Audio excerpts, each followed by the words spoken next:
Hello बच्चों, कैसे हैं आप। मैं आपकी टीचर सुमन शर्मा एक बार फिर से अपने चैनल पर आप सभी बच्चों का स्वागत करती हूं और आशा करती हूं कि आप सभी बच्चे बढ़िया होंगे।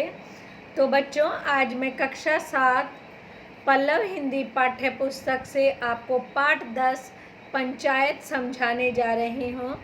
आई होप आप सभी बच्चे इसे ध्यान से सुनेंगे। पाठ शुरू करने से पहले मैं आप सभी से अनुरोध करना चाहूँगी, जो बच्चे पहली बार इस लिंक से जुड़े हैं, प्लीज़ वो मेरे चैनल को लाइक करें, शेयर करें, सब्सक्राइब करें, जिससे आपको समय समय पर हिंदी विषय संबंधी जानकारी मिलती रहे और हमें मोटिवेशन मिलता रहे, जिससे हम आपके लिए और सरल अर्थों में हर पाठ का अर्थ समझा सकें। तो बच्चों, आज मैं आपको पाठ 10 पंचायत समझाने जा रही हूँ।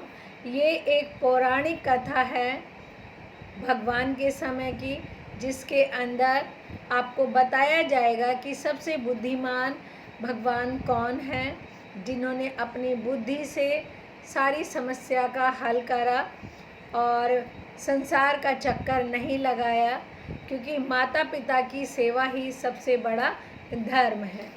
तो बच्चों, मैं आपको समझाती हूँ। मंदाकिनी के तट पर रमणीक भवन में स्कंद और गणेश अपने अपने वाहनों पर टहल रहे हैं, घूम रहे हैं। नारद भगवान ने अपनी वीणा का कलह राग में बजाते बजाते उस कानन को पवित्र करा। अभिवादन के उपरांत स्कंद, गणेश और नारद में वार्ता होने लगी, यानी इन तीनों में बातचीत हो रही है। नारद स्कंद से, आप बुद्धि स्वामी गणेश के साथ रहते हैं, यह अच्छी बात है। फिर गणेश से, और आप देव सेनापति कुमार के साथ घूमते हैं, इससे आपका भी कल्याण ही है। गणेश जी, क्या आप मुझे स्थूल समझकर ऐसा कह रहे हैं, मोटा समझकर ऐसा कह रहे हैं? आप नहीं जानते, हमने इसीलिए मूषक वाहन रखा है, जिसमें देव समाज में वाहन ना होने की निंदा कोई ना करे, और नहीं तो बेचारा मूष चलेगा कितना। मैं तो चल फिर कर काम चला लेता हूँ, लेकिन जब जननी के द्वारपाल का कार्य मुझे सौंप रखा था, तब मैंने कितना पराक्रम दिखाया था। प्रथम गणों को अपनी पद मर्यादा हमारे सोटे की चोट से भूल जानी पड़ी, यानी कि बेशक मेरी मोटी तोंद है, पर जब मुझे द्वारपाल का काम मिला था तो मैंने अच्छों को अपने सोटे से धूल चटा दी थी, ऐसा गणेश जी कहते हैं। स्कंद, बस रहने दो। यदि तुम्हें अपने साथ ना टहलाते तो भारत के आलसियों की तरह तुम भी आलसी हो जाते। गणेश हंसकर, हा हा हा हा। नारद जी, देखते हैं ना आप, लड़ाके लोगों से बुद्धि उतनी ही समीप रहती है जितनी कि हिमालय से दक्षिणी समुद्र। यानी जो बुद्धिमान है, यहाँ पर मुहावरा एक व्यंग करा है कि बुद्धि उनके कितने पास है, जितने हिमालय पर्वत से दक्षिणी समुद्र कितना दूर है। स्कंद, और यह भी सुना है, ढोल के भीतर पोल। गणेश, अच्छा, तो नारद ही इस बात का निर्णय करेंगे कि कौन बड़ा है। नारद, भाई, मैं तो निर्णय नहीं करूँगा, पर आप लोगों के लिए एक पंचायत करवा दूँगा, जिसमें अपने आप ही निर्णय हो जाएगा, अपने आप ही फैसला हो जाएगा। इतना कह के नारद जी चलते बने। वट वृक्ष तले सुखासीन शंकर के सामने नारद हाथ जोड़कर खड़े हैं। दयानिधि शंकर ने हंसकर पूछा, क्यों वत्स नारद, आज आपका कुछ नित्य कार्य किया या नहीं? आज कुछ काम विशेष तुमने करा कि नहीं? नारद विनीत भाव से हाथ जोड़ के, नाथ, वह कौन सा कार्य है? जननी हंसकर, वही कलह कार्य यानी झगड़ा कराने का नारद। माता आप भी ऐसा कहेंगी? तो नारद हो चुके। यह तो लोग समझते ही नहीं कि यह महामाया ही माया है, बस हमारा नाम कलह प्रिय रख दिया है। महामाया सुनकर हंसने लगी। शंकर हंस के, कहो आज का क्या समाचार लाए हो नारद से? नारद, और क्या, अभी तो आप यूं ही मुझे कलहकारी समझे हुए बैठे हैं। मैं कुछ कहूँगा तो कहेंगे बस तुम ही ने सब किया है। मैं जाता तो हूँ झगड़ा छुड़ाने, पर लोग मुझी को कहते हैं। शंकर, नहीं नहीं, तुम निर्भय होके कहो, यानी बिना डरे हमारे सामने कहो।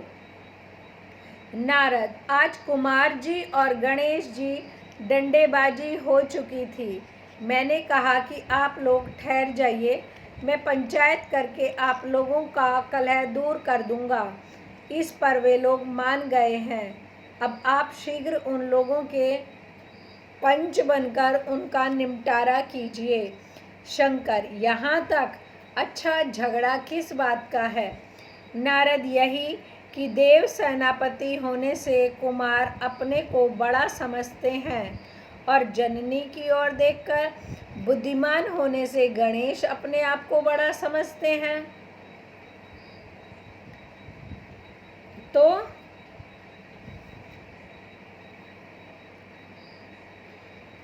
जननी, हाँ हाँ, ठीक ही तो है, गणेश बड़ा बुद्धिमान है। शंकर ने कहा, यह तो यहाँ भी कलह उत्पन्न करना चाहता है, इसलिए वे बोले, वत्स तुम इससे अपने पिता को ही पंच बनाओ। कारण कि जिसको हम बड़ा कहेंगे दूसरा समझेगा पिता ने हमारा अनादर किया है। अस्तु, तुम शीघ्र ही इसका आयोजन करके दोनों को शांत करो। नारद ने कहा कि यहाँ दाल नहीं गलती, तो जगत पिता की चरण रज लेकर विदा हुए। वो फिर ब्रह्मा जी के पास चले। नारद अपने पिता ब्रह्मा के पास पहुँचे।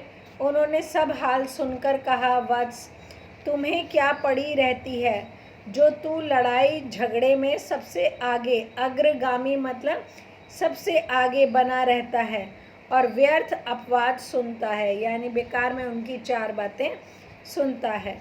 नारद, पिता आप तो केवल संसार को बनाना जानते हैं, यह नहीं जानते कि संसार में कार्य किस प्रकार से चलता है। यदि दो चार को लड़ाओ ना और उनका निपटारा ना करो तो फिर कौन पूछता है। देखिए, इसी से देव समाज में नारद नारद हो रहा है, और अपने किसी भी पुत्र की आपने देव समाज में इतनी चर्चा सुनी है जितनी नारद की होती है। ब्रह्मा, तो क्या तुम्हें प्रसिद्धि का यही मार्ग मिला है? मुझे तो इसमें सुख मिलता है। येन केन प्रकारेण प्रसिद्धि पुरुषो भवेत। ब्रह्मा, अब तो शंकर की आज्ञा हुई है, जैसे तैसे इसको करना ही होगा। किंतु हम देखते हैं गणेश जी जननी को प्रिय हैं, अतएव यदि उनको कुछ भी नीचाई होगी तो जननी दूसरी बार समझेगी। अस्तु, अब कोई ऐसा उपाय करना होगा कि जिससे बुद्धि से जो जीते वही विजयी होगा। अच्छा, अब सबको शंकर के समीप में इकट्ठा करो। ब्रह्मा जी कहते हैं सबको शंकर जी के पास जाकर इकट्ठा करिए। नारद यह सुनकर प्रणाम करके चले जाते हैं।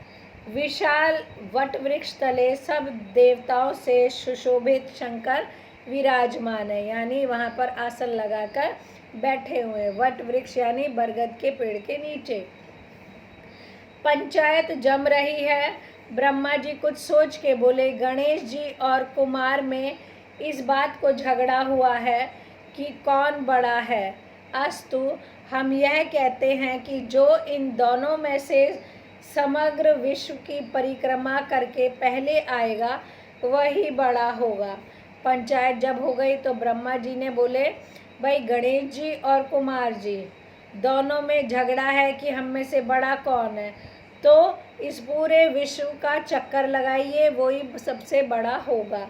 स्कंद ने सोचा चलो अच्छी भाई, गणेश स्वयं तुंदिल हैं यानी मोटे हैं, मूषक वाहन पे कहाँ तक दौड़ेंगे, और मोर पर मैं शीघ्र ही पृथ्वी की परिक्रमा कर आऊँगा। मैं मोर पे चढ़ के जल्दी से चक्कर लगा दूंगा। फिर वह मोर पर सवार होके दौड़े। गणेश ने सोचा कि भव और भवानी ही तो माता पिता हैं, अब उनसे बढ़कर कौन विश्व होगा। अस्तु वह यह विचार सुनकर शीघ्र ही जग जननक और जग जननी की परिक्रमा करके बैठ गए। यानी उन्होंने कहा भव और जननी यानी मेरे माता पिता हैं और उनसे बड़ा और कोई नहीं है, तो उन्हीं के चक्कर लगा के बैठ गए। जब कुमार जल्दी जल्दी घूम के आए तो देखा तुंदिल जी अपने स्थान पर बैठे हैं, यानी गणेश जी अपने स्थान पर बैठे हैं। ब्रह्मा ने कहा देखो गणेश आपसे पहले घूमकर आ गए हैं। स्कंद ने क्रोधित होकर कहा सो कैसे, मैंने तो पथ पर इन्हें कहीं नहीं देखा। पथ यानी रास्ते में इन्हें कहीं नहीं देखा। ब्रह्मा ने कहा क्या मार्ग में मूषक का पद चिन्ह आपको कहीं नहीं दिखाई पड़ा था। स्कंद ने कहा हाँ पद चिन्ह तो देखा था। ब्रह्मा ने कहा उन्होंने विश्व रूप जग जननक और जननी की ही परिक्रमा कर ली है, सो भी तुम्हारे से पहले ही। स्कंद लज्जित होकर चुप ही रहे, यानी कहा कि जग जननक और जननी की जिसने परिक्रमा कर ली वो समझो विश्व की परिक्रमा कर ली। ये जयशंकर प्रसाद जी की रचना है जिसमें बताया गया है कि माता पिता से बढ़कर और कोई नहीं है, और बुद्धिमान गणेश जी ने इस बात को सिद्ध कर दिया। एक बार इस पाठ के शब्दार्थ करते हैं।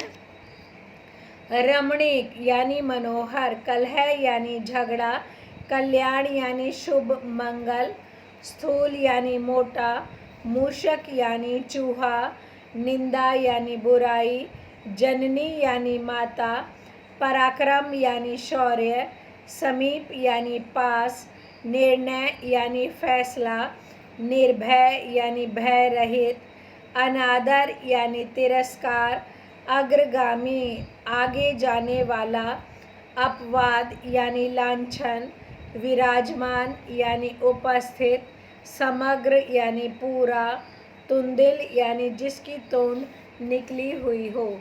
आई होप ये पाठ आपको अच्छे से समझ में आ गया होगा। एक बार आप पुनः इसे पढ़ें, सुने और समझें, आपको अच्छे से समझ में आ जाएगा। ओके बच्चों, बाय, टेक केयर।